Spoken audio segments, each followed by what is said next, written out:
one grows. What they would really like right now is a bale of hay, but we're not quite there yet. The goal is to not feed any hay until after the middle of the month, and I think today is like the 9th or the 10th. So we got at least another week before it'll really be a possibility.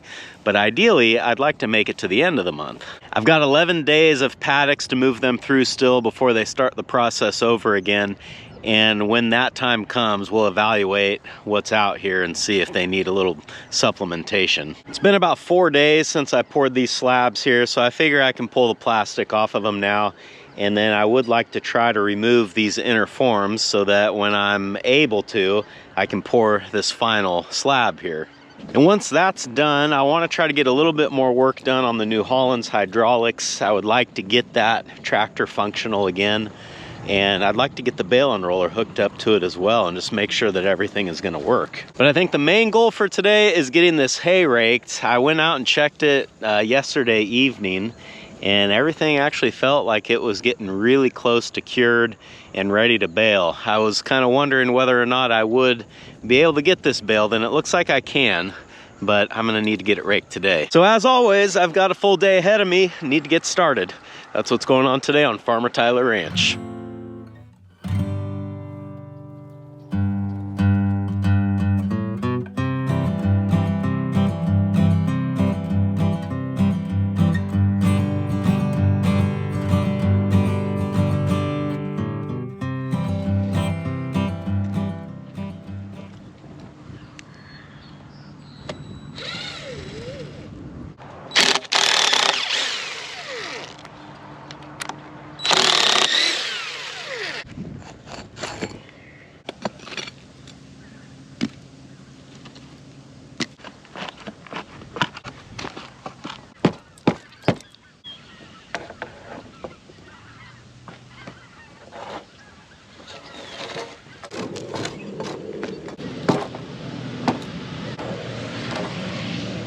As you might remember, when I poured these two slabs here, I had rebar sticking through the form so that when I poured the third and final slab, I'll have something to tie everything together.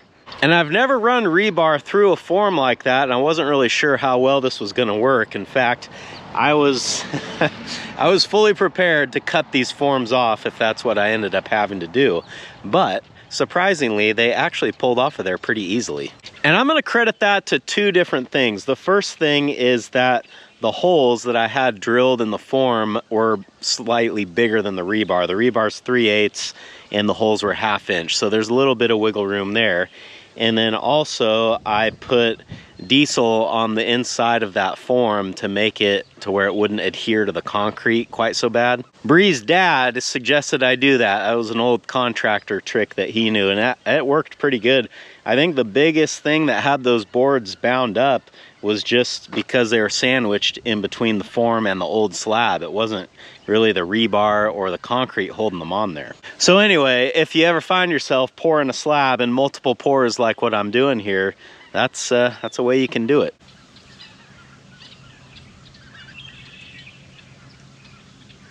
You're too late, buddy. It's dry. It's funny, when the plastic was on these pours, the cats never messed with them. But now that the plastic is gone, here they are. I'm back in the shop now working on the remote hydraulics that I'm trying to add to the New Holland. Just to get you guys caught back up to where I'm at with this, I've got the valve mounted to the tractor, and I've got two hydraulic hoses coming out of that. Now I just need to figure out where I'm gonna actually mount the couplers. So my plan is to have my hookups like right around here somewhere, and I should be able to route the hose up over the 3-point arms to where they're not interfering. So this hose is a store-bought hose from Tractor Supply, 2 feet in length, and I think that this length will work because I've got still a swivel and an elbow, so that'll move that connection out to like here somewhere. But this other 2-foot hose is about 3 inches too short. Hopefully you can see that there. I would like these hoses to end, you know, in the same spot so that the hydraulic couplers are just right on top of each other. So I decided that this custom hose will be a great job for my new hydraulic hose crimper, because in the event that it fails, it's gonna spray like if it fails on the end towards the valve, it'll spray the tire. And if it fails up here, it will also spray the tire, not me. They give you this chart on top of the crimper. These are your die set numbers here. And then all of these numbers represent the outer diameter of your hose in millimeters. And I'll be honest, I'm watching YouTube videos about how to work this thing because it's not very intuitive just looking at that chart. But it looks like the first thing I need to do is measure the outside diameter of my hose in millimeters. So this is 1/2 inch hose, and it looks like it is just about 22 millimeters, almost exactly. So here's 22. If we go over, that's die set number 19. There's 30, 23, 16, 12, looks like 10, 14, 19, last bag. Imagine that. So here's the die set. I'm noticing a big flaw. I mean, not a flaw, but I guess a potential problem. And that is that these have no labeling on them whatsoever that I can see. And I'm not really sure where they get 19. It's not like these measure 19 millimeters or something like that. What I'm getting at is if these ever become separated from their identifying bag, I don't know how you ever figure out which ones they are again. So I might go through with the calipers actually and just measure each one and make a chart somewhere so I know in case they ever do get mixed up. And just to do future me and possibly someone else a favor, I'll just go ahead and measure, because I'm sure that these are the dies that I'm going to use most of the time. But the 1/2 inch dies measure out to 486 thousandths outside to outside like that. All right, well, let's get these in there.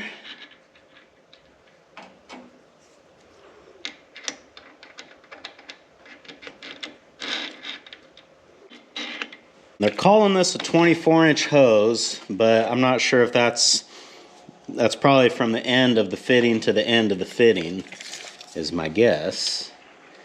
And I'm right. So I know that I want a 27-inch hose from the end of the fitting to the end of the fitting, and the fittings look like they add, well, let's get one out and see. If we bottom the hose out, then the fittings are going to add about 1.25 inches on either end, so 2.5 inches total. So I need to cut my hose to 24.5 inches. I bought a 100-foot roll of this Weaver hose. A lot of people seem to like this or say that it was good, and shoot, the price is right. It's only about $1 a foot. And you know, typically a hydraulic shop is going to charge you somewhere in the neighborhood of $10 a foot for hose. So you can start to see how making your own hose is going to pay for itself pretty quick.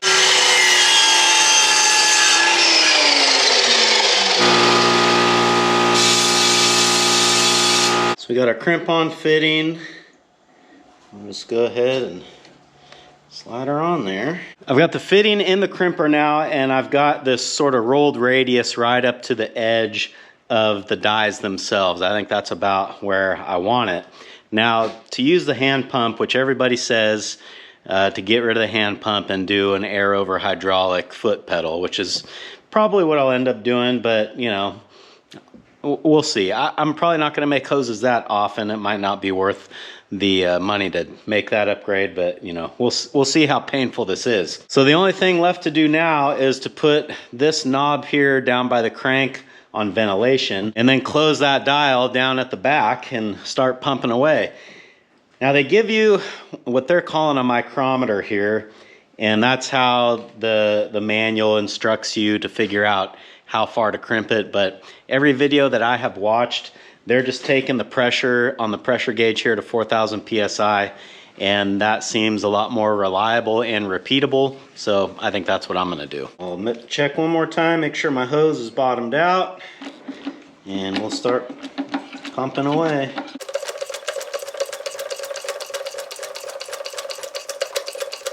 We're only just a little over 1,000 psi. I just wanted to check and see if we have leaks, but I don't see any. So we'll keep going.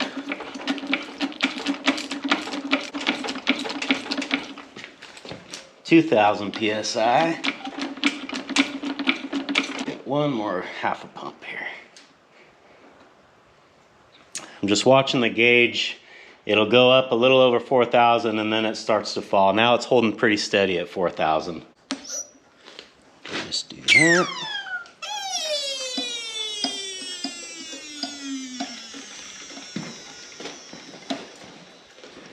Let's see how our crimp looks. There we go.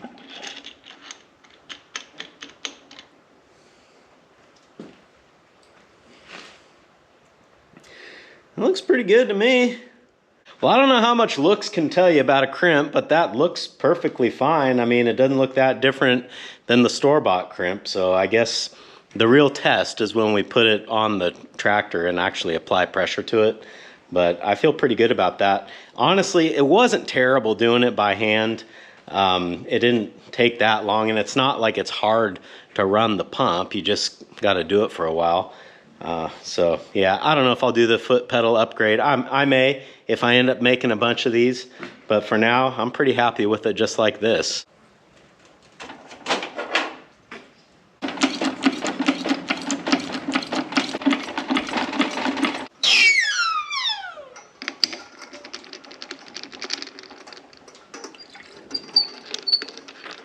Well, there you go. Factory crimp on the bottom, my crimp on the top. I don't know, that looks pretty good to me.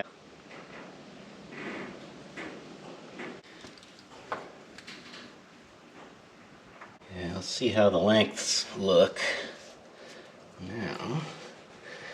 Yeah, see, that's gonna be perfect right there. Nice.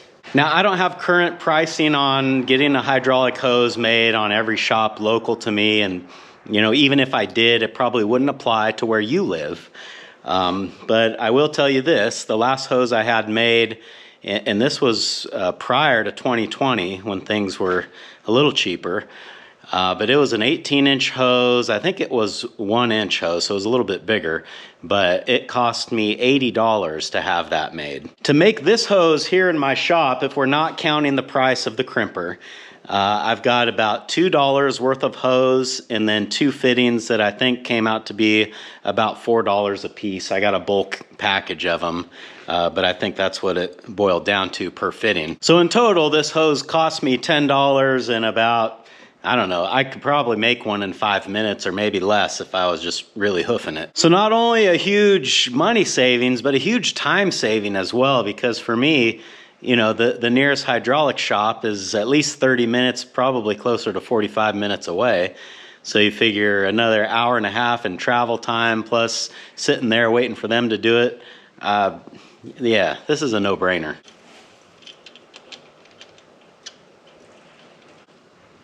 It's going to be somewhere around there. I mean, it's going to be something like that. The swivel here so I can aim this, and then I'll have to make some sort of a bracket to hold these couplers, but we can do that. So next step here, I need some sort of a bracket to mount the hoses to, and I think I'll utilize these 2 bolts here.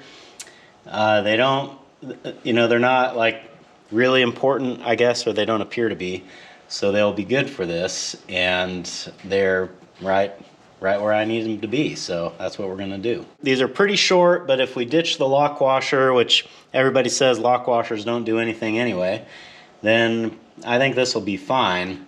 First I need to get the diameter of these, and then we'll need to measure how far apart they are. These are 11 millimeters, so you know, like a 12 mil hole or a 1/2 inch hole would be perfect. And they're about 5 3/4 of an inch apart. First thing I'm going to do with this plate is just draw a line right down the center. That'll be my reference for pretty much everything else that I do on this. So this is kind of an odd measurement, 8 1/4. So half is 4 1/8. And from here we can figure out where our holes need to be, and then I'm also going to have to cut a bit of a contour here, and I mean, I could sit here and explain it. I'll just show you.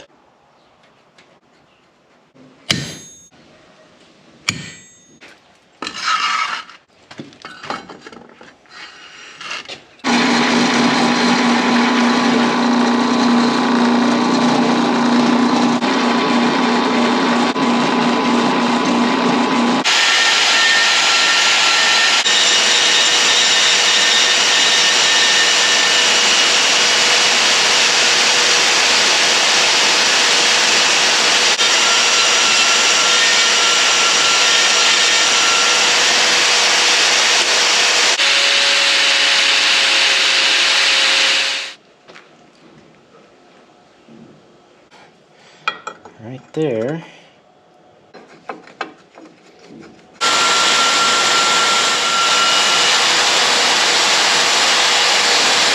Now I've got my second piece. It'll weld on a 90-degree angle here on the side of this one. Should give me enough room to still access these bolts to fasten this thing to the tractor. And then you see I left a little gap here. That's because I'm going to put a clamp for the hydraulic couplers, and it's going to kind of weld in here. So we'll have a good weld on the back and then a little bit on the bottom. That should be good enough.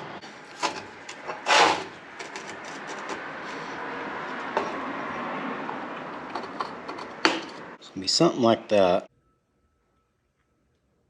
And then imagine, if you will, a little like a 2-inch wide clamp here that'll clamp both of those hydraulic lines so that your couplers will be like right here in front of it. Should be easy to get to, should be plenty strong if you're pushing and pulling on that thing, and I think that'll work. Now unfortunately, I think that's about as far as I'm gonna get with this today, because while it may not seem like it on camera, this has taken me all morning and then some to get this far, and I need to get the LS and the rake moved back over to the ranch and rake that field. You know, every so often I'll get a comment of somebody complaining that I don't finish things and I only just do like a little bit at a time in a video, and people would rather see a project go from start to finish. And you know, I'm kind of right there with you. I wish that I had time to sit down and just focus on one thing all day long and get it finished, but the reality is that's just not how things go. I'm lucky if I can get a little bit of time to work on the things that I want to throughout the day, and you know, if you just keep chipping away at it, pretty soon it'll be finished.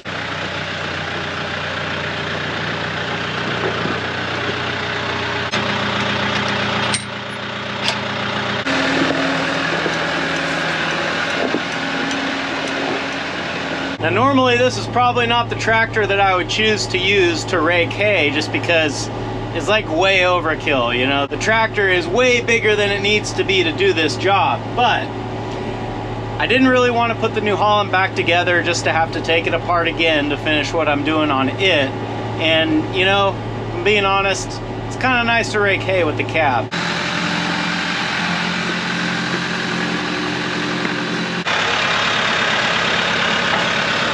Boy, real tight coming through that gate. It almost doesn't work. So I think when I get done raking, I'm just gonna park the rake in the field, because I'll probably have to rake it again before it gets baled.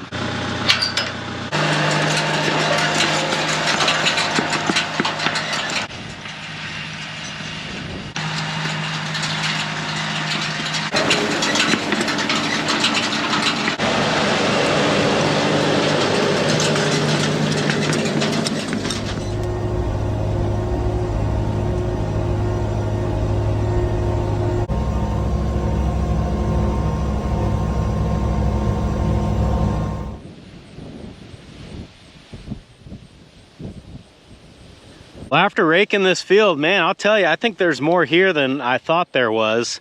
Up to this point, all of my pasture hay has yielded me about a ton per acre, or 4 small bales per acre. And if that holds true on this 6 acres, then I'd get 24 bales. But man, it won't surprise me if I get more than that. And I don't know if you guys can tell, it is windy today. I think we're getting like 10 to 15 mile an hour wind. So this should be good to help dry out these few little wet spots that I saw out here. I'm just hoping that these gusts aren't strong enough to carry my windrows away. But then it's like, well, I mean, I'm planning on raking it again before I bale it anyway, so I guess if they do get stirred up a little bit, it won't really matter.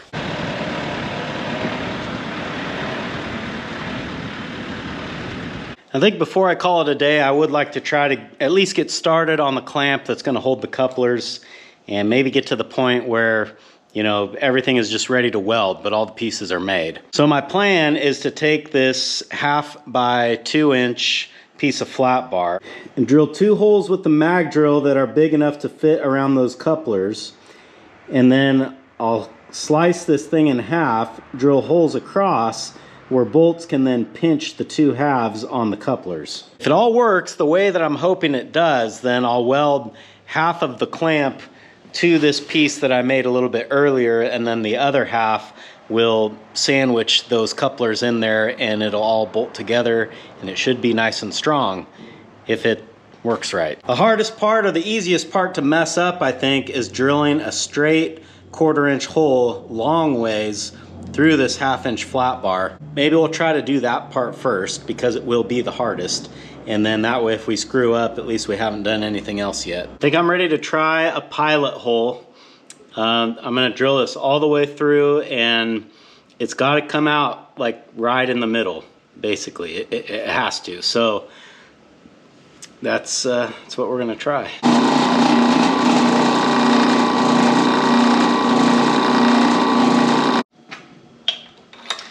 Well, I made it through. Let's see what the results are.